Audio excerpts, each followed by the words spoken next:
امام کے سر کو قلم کرنے کے بعد ہم نے ترقی حاصل کر لی ہے، اب ہمارے لیے کوئی رکاوٹ نہیں ہوگی، اب ہمارے لیے کوئی دشواری نہیں ہوگی، اب ہمارے لیے کوئی پریشانی نہیں ہوگی، اب ہمارے مقصد میں کوئی بھی حارج نہیں ہو سکتا ہے۔ لیکن ذرا دیکھو، امام حسین نے بتا دیا تھا کہ تمہارا مقصد حاصل نہیں ہوگا، میرا سر ضرور کٹ گیا ہے مگر میں نے تیرے ہاتھ میں اپنا ہاتھ نہیں دیا ہے۔ یہ قوم مسلم پزمردہ نہیں ہے، یہ قوم مسلم بے حس نہیں ہے، یہ قوم مسلم ایسی بات نہیں ہے کہ نہیں جانتی ہے، سارے لوگ سمجھ رہے ہیں اور تمہاری حرکتوں پر سب کی نگاہ ہے۔ چنانچہ امام علی مقام رضی اللہ تعالیٰ عنہ کے ساتھیوں کو یزید نے جب اپنے دربار سے مدینۃ المنورہ کی طرف بھیجا تھا اور سارے لوگ مدینۃ المنورہ کی طرف آئے تھے، حضرت امام علی مقام کا سر اقدس تو مدینہ طیبہ میں اپنی ماں کے پہلو میں دفن کر دیا گیا۔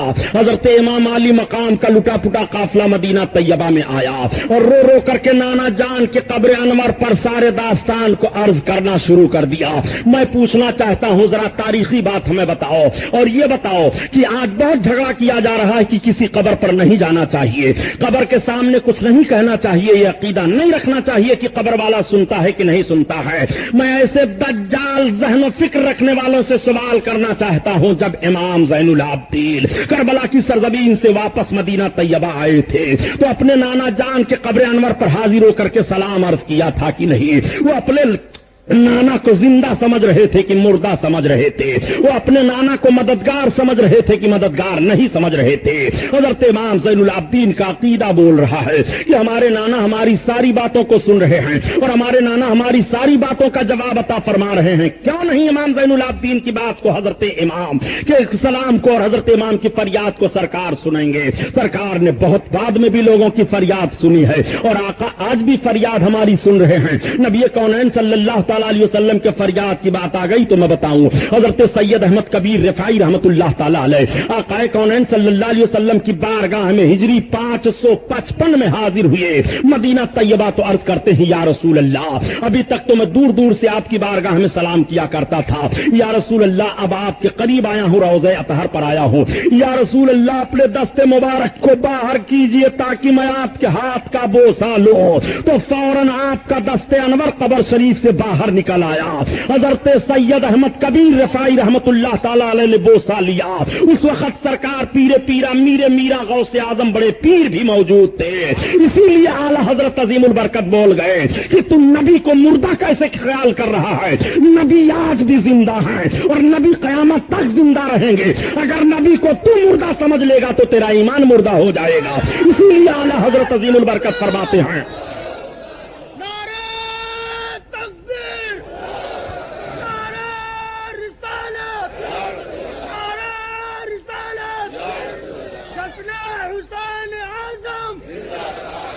اسی لیے اعلیٰ حضرت عظیم البرکت ذہن و فکر دے رہے ہیں کہ تو زندہ ہے واللہ، تو زندہ ہے واللہ، اور میرے چشمے عالم سے چھپ جانے والے، چھپ جانے والے اللہ کے حبیب صلی اللہ تعالی علیہ وسلم کو مردہ خیال نہ کرنا۔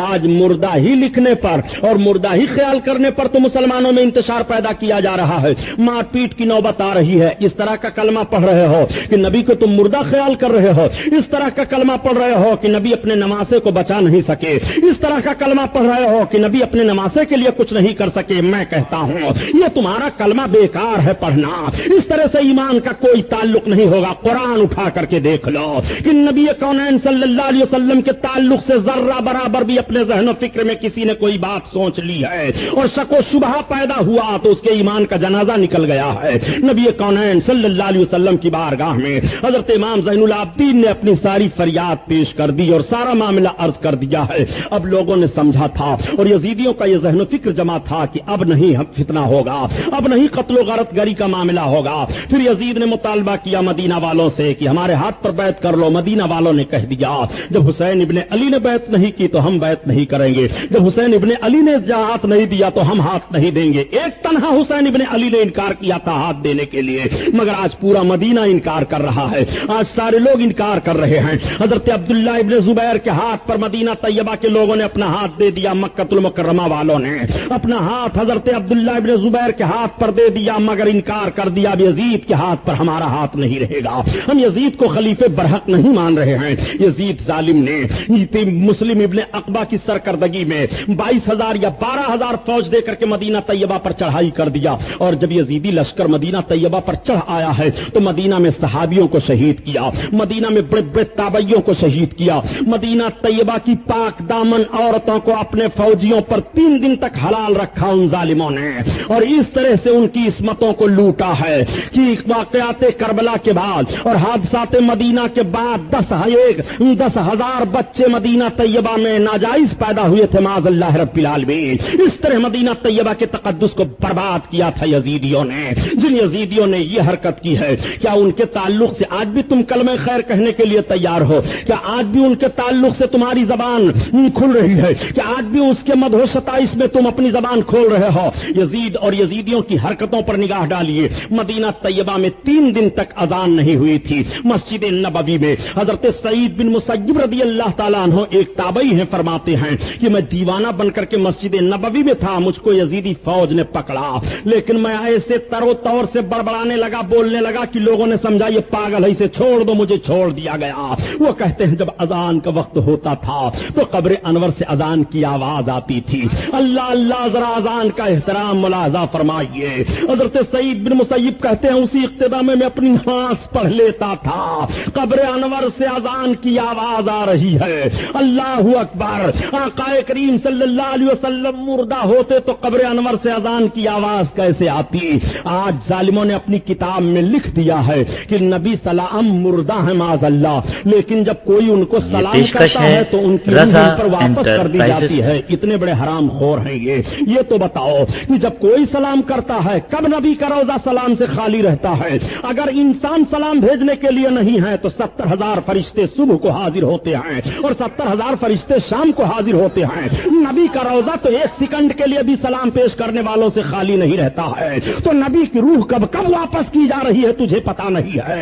ارے نبی کے لیے موت آنی تھی، فقط ایک آن کے لیے موت آئی تھی، پھر ہمیشہ کے لیے نبی کی موت مر گئی ہے۔ اسی لیے کہا کہ ایک لمحہ کے لیے آئی تھی انہیں بھی موت، اور پھر ہمیشہ کے لیے ان کی موت مر گئی، پھر ہمیشہ کے لیے ان کی موت مر گئی، ان کی موت مر گئی۔ نبی کونین صلی اللہ تعالی علیہ وسلم کے روضہ اقدس کے کنارے ان ظالموں نے مسجد نبوی میں اپنے گھوڑوں کو، اونٹوں کو باندھا تھا، اور لید اور پیشاب جانوروں نے کیا، جس کی چھینٹیں منبر پر پڑی تھی، مدینہ طیبہ کو تباہ و برباد کرنے والا۔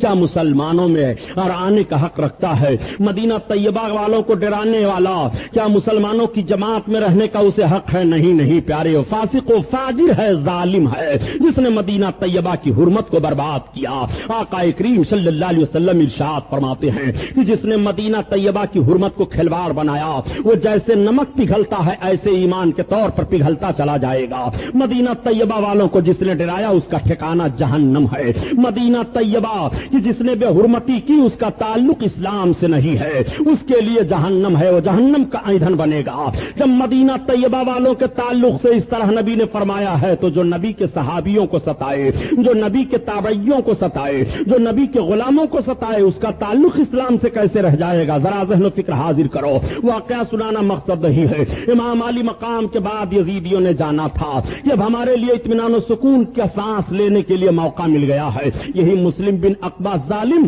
جب اس طرح سے ظلم و بربریت کا ماحول برپا کر کے مدینہ کی طرف سے اب مکہ المکرمہ کی طرف روانہ ہوا تو حضرت عبداللہ ابن زبیر رضی اللہ تعالیٰ عنہ اپنے تمام جابازوں کو لے کر کے میدان میں باہر نکل آئے اور اس فوج کا مقابلہ کیا۔ راستے میں مسلم بن عقبہ مر گیا تھا، ایک دوسرا ظالم سپہ سالار اس کی فوج کا متعین ہوا تھا۔ ان ظالموں نے کعبہ کی بڑی بے حرمتی کی اور اس طرح سے کعبہ پر پتھر برسائے کہ غلاف کعبہ جل گیا تھا، کعبہ کی چھت ٹوٹ گئی تھی اور خانہ کعبہ کی دیواریں ہل گئی تھی۔